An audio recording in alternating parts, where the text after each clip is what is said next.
சின்ன குழந்தை அம்மாள், அப்பா மற்றும் அவள் சகோதரன் சக்திவான் ஆகியோருடன் ஒரு அழகான வீட்டில் வசித்து வந்தாள்.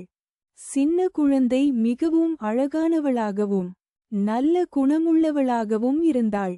ஆனால் சக்திவான் சற்று சோம்பேறித்தனமாகவும் ஒழுங்கற்றவனாகவும் இருந்தான்.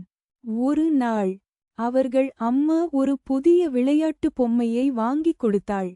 சின்ன குழந்தை அதன் அழகை பார்த்து மகிழ்ந்து அதை நேர்த்தியாக வைத்து விளையாடிய பின்பு சரியாக அதன் இடத்தில் வைத்துவிட்டாள்.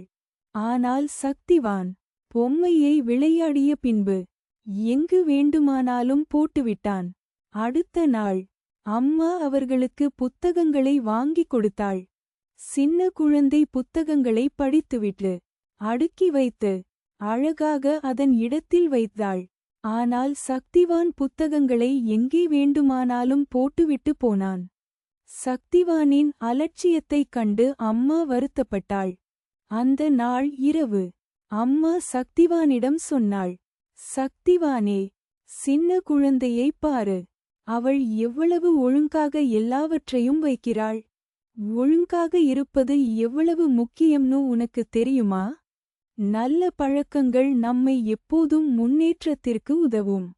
சக்திவான் அம்மாவின் வார்த்தைகளை சிந்தித்தான்.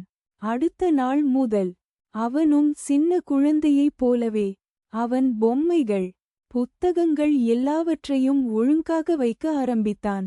அப்போதுதான் அவனுக்கு நல்ல பழக்கங்களின் முக்கியத்துவம் புரிந்தது. ஒழுங்காகவும் சுத்தமாகவும் இருந்தால் வாழ்க்கை எவ்வளவு எளிதாகவும் மகிழ்ச்சியாகவும் இருக்கும் என்பதை அவன் உணர்ந்தான். அன்று முதல் சக்திவானும் ஒரு நல்ல குழந்தையானான். நல்ல பழக்கங்கள் எவ்வளவு முக்கியம் என்பதை அறிந்து கொண்டான். அவனது இந்த மாற்றத்தைக் கண்டு அம்மா மிகவும் மகிழ்ந்தாள். மோரு நல்ல பழக்கங்கள் நம்மை எப்போதும் முன்னேற்றத்திற்கு உதவும்.